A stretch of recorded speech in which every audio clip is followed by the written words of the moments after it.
Welcome to Expert Talks by Kalkine TV. I'm Sage. Today's guest is Mr Deryck Graham from Portal Asset Management. And the Australian government has invested more than $3.5 billion in digital initiatives since 2020. And as the sector continues to grow, Portal has added another fund to their portfolio, the Radiance Multi-Strategy Hedge Fund, focused on investing in cryptocurrency, DeFi, gaming, metaverse and NFT stacks. And today we have CEO and founder of Portal Asset Management, Mr Deryck Graham, with us to share more about his actively managed product that's constructed to outperform the Bloomberg's Galaxy Crypto Index. Welcome to the show, Deryck. Thank you very much, Sage. Nice to be back. Thanks, Deryck. And with Portal's investment committee having over 25 years of global fund management and deep digital currency industry research, it's great to connect with you on the launch of your new fund, the Radiance Fund. Could you tell us how this will extend on Portal's existing offerings of the Portal Digital Fund and the Horizon Index Fund, please? Certainly. So, Sage, you know that this space is very volatile. And volatility is, depending on what your period of time that you wish to invest in, does represent risk. And so if managed correctly, we can mitigate that risk. So what we've done is we've designed three funds. Our flagship fund, which is the Portal Digital Fund, is a fund of hedge funds that are uncorrelated with each other and invest in the space. It's been operating for some 2 years now. And by example, last year it returned 83.1% return on a volatility of 25%. So to give you a comparison, Bitcoin returned 59.5% on a volatility that's nearly triple that amount. So it's a relatively low volatility fund for investors to commit into the space. The index, Horizon Index Fund, however, is a reweighted index investing in the top 25 tokens, less stable coins. It just gives raw exposure to this space. And that is very volatile. The intention of Radiance is that it's a highly curated investment fund with a solid thesis that invests in the best of tokens in each sector. And then it has around 30% that invests in early stage. It's a medium volatility fund between 30 to 50%. Outcome, there's three volatilities that investors consider investing into the space via. That sounds fantastic, Deryck. Very intriguing. So what are the benefits of a multi-strategy fund, such as the Radiance in the crypto asset space? Could you give us some examples as well of sector growth prospects for Web 3.0, NFTs and the metaverse? Sure, that's a very big question. So I'll start with the first part.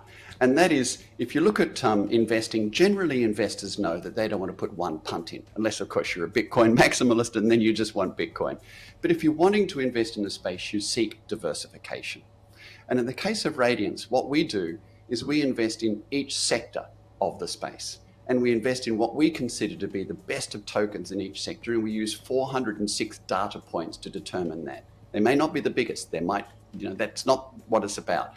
And so therefore, layer one, blockchain, layer two, Web 3.0, metaverse, gaming, NFTs, decentralized finance, we look at each one of them like sectors and we invest into those sectors, about 70% of the portfolio.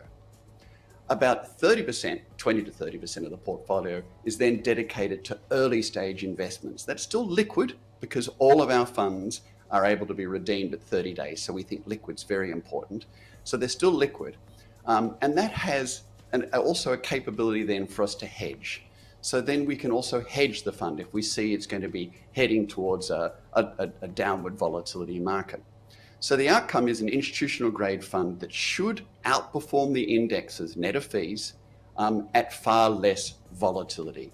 That's why we've developed Radiance. Thank you, Deryck, for breaking that down for us. And you mentioned that the funds could be withdrawn, that people can withdraw their deposits after 30 days. Did I hear that correctly? Sorry? Yes, so there's a 90-day lockup period when they enter the fund.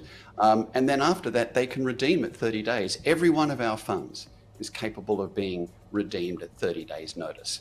Because we actually think one of the risks associated with investment, VC risks equivalent, are long lockup periods. And so therefore, of course, our suggestion is that investment really should be over a 3 to 4 year period. And that's where you'll get your greatest growth from. But if for some reason you need to redeem, you can give notice at 30 days. And for example, we did notice a bit of a slump in the crypto markets earlier this year, and things have started to pick up now. How did that affect your existing funds?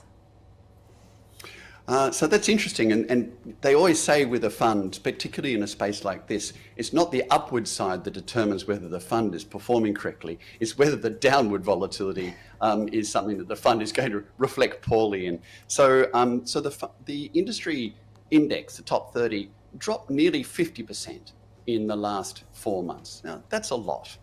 Not for this space, it's not unusual, but it's certainly a lot for the tolerance level of most investors. In the case of the Portal Digital Fund, because we're hedged and because of our strategy, we dropped 14% during the same period of time. So we've weathered that very well. Our view going forward is that this is just typical of the volatility in the space. Our long-term view on this space is that there's going to continue to be exceptional growth. In fact, I'd like to say exponential growth.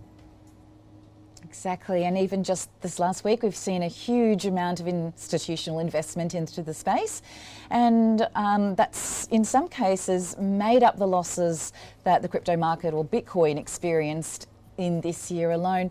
Could we hear your insights on the growth prospects, though? You sounded very positive mentioning the word exponential there.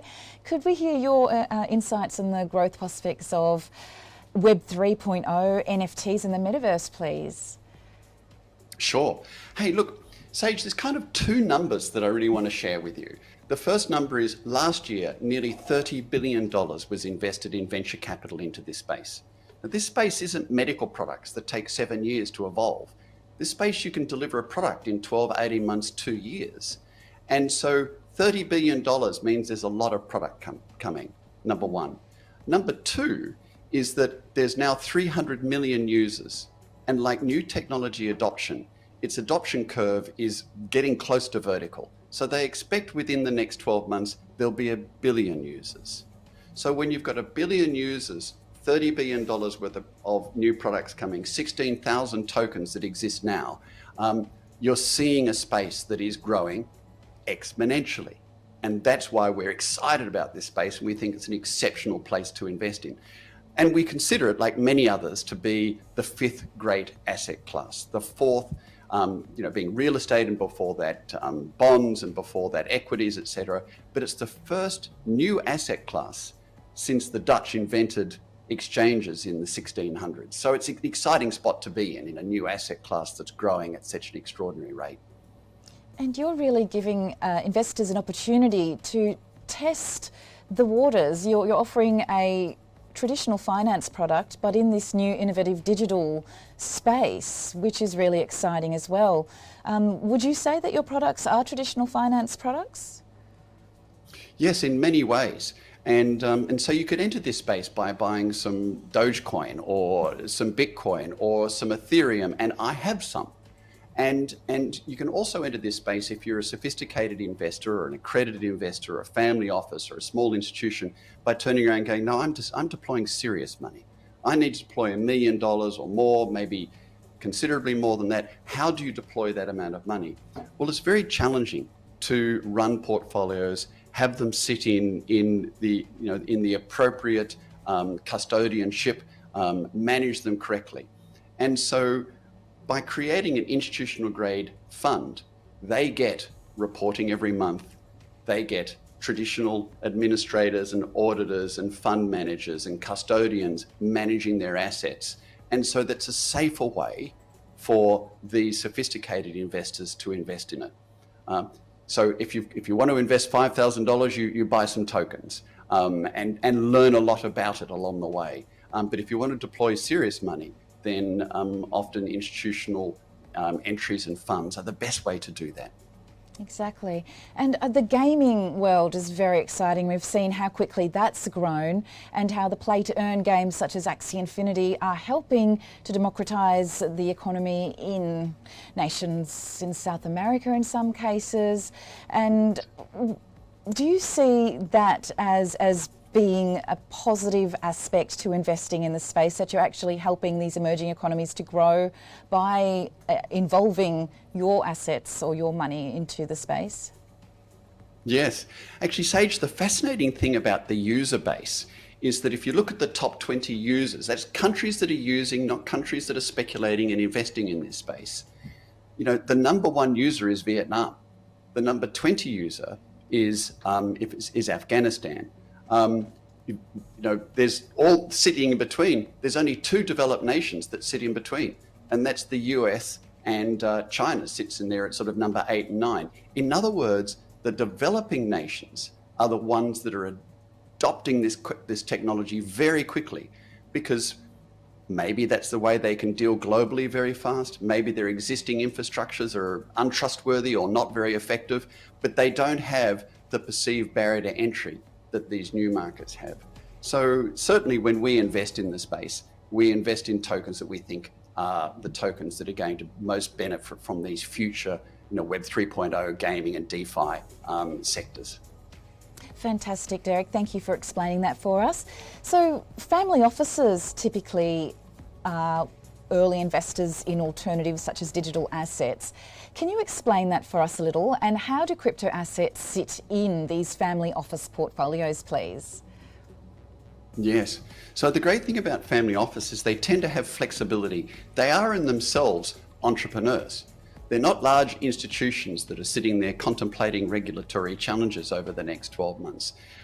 So what they do is they look at this space, and clearly they define it as an alternative space, and they fit that into their portfolio. So their portfolio might include real estate and equities and bonds, fixed assets, etc. But then in their alternatives, they look at this space, and they look at the level of volatility in the space, and they determine where that fits into their profile. So if you look at our investors, a good number of the investors in the Portal Digital Fund and also the Horizon Fund are family offices, either here in Australia, Singapore, Hong Kong, Switzerland or London. Thank you for that. And are you finding these family offices have diversified businesses themselves? Is it trust funds and super funds, self-managed super funds that they're investing with you? So, family offices, their personality, so to speak, varies from country to country. Australia is relatively young in the family office world, and their family offices may be on average, $200 to $400 million, and there are many smaller ones. So that's a good amount of money to have, but for a family office, it's not enormous. America, you see billions and billions of dollars in big family offices, the same in Europe. It changes the way they invest in this space. But be that as it may, Australia is a bit of a laggard in investing in venture capital and in technology for family offices. But intriguingly enough, I understand that nearly 50% of the Australian family offices now hold cryptocurrencies. So that's showing they're really quite starting to understand the space and wanting to enter it. Yeah, that's fantastic to hear that the interest and the investment in cryptocurrencies is really growing in Australia. And you are in this space between offering a traditional finance product in a digital asset space, which makes your products very exciting. Do you see opportunities for incentivising your product using a member benefit scheme through tokens from investing in your funds? Something similar to that. I mean, it would be ridiculous to sit there and be the enthusiast and the preacher of the disintermediation of banking and finance without realizing that ultimately you should disintermediate yourself. And so I see that over a period of time, what we will do is we will create digital tokens of one or all of our funds in a number of years' time, and those funds can then be accessed into this space. And we'll probably develop products accordingly. But right now, entry into this space with larger investors, they want an entry that is institutional grade, that they can go to their shareholders and say, these people meet all the requirements. And so that's why we're there. It's the right product for the right time. Thanks, Deryck. Yes, in theory, tokenism, smart contracts, NFTs, they all sound like they can offer a lot of liquidity to generations X, Y, and Z, as you have mentioned before, and it'd be great to see it happen in real life too. Bitwise Asset Management has an NFT index fund, and ProShares, another big name, has just launched their metaverse ETF. How will Portal Asset Management's Radiance Fund outshine these other funds in the space? And do clients need a digital wallet to invest in this fund? So firstly, we are a traditional fund, in which case people get units or shares in return for their investment, as they would, and they can use that accordingly in their portfolio and consider them as assets that they hold too. And so secondly, when we see these index funds, not dissimilar to what we've created with the Horizon Index Fund, we are seeing just a door entering into a space. So as the larger family offices get more and more sophisticated, they might actually start getting indexes that they want to skew towards metaverse or skew towards Web 3.0 or DeFi, etc. And those funds that you just mentioned will be able to provide that with a higher volatility. And one assumes that that's what the investor's going to want. So Radiance Fund, again, broad strategy, lower volatility than those, and an easier entry into the space. That's the intention of Radiance. Great, sounds fantastic. Thank you for summing that all up for us. And just the EU is about to vote on non-custodial wallets and how they're going to be gaining data from these users of the wallets if they're not attached to a third party. Do you have any insights to share on digital wallets in Australia at the moment? Well, there's more of them every day. So the increase of digital wallets is, let's put it this way: 30% of all Gen XYZ in Australia already holds digital assets and will hold wallets. That's 30%, and you'll see that number growing constantly. I would imagine that Gen Z is going to get to a point that in some time in the future, they simply won't have a bank account. They'll be running digital wallets.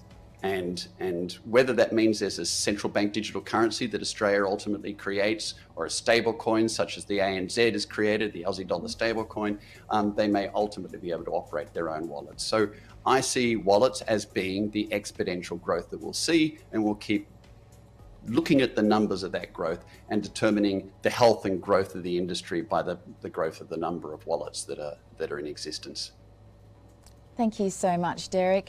Well, it's interesting to see that crypto and NFTs are making their way into the real estate space in Australia as well. Do you think this is ever possible? This is going off the main discussion a bit, but while long-term investors are helping their landlords to pay off their mortgages in some instances, helping them to gain equity, do you think it'd ever be possible for those long-term renters to use the equity in their landlord's home to then borrow for their first home, for example? I'm not sure if you understand what I'm trying to say, but... I do. What a fascinating thought, Sage.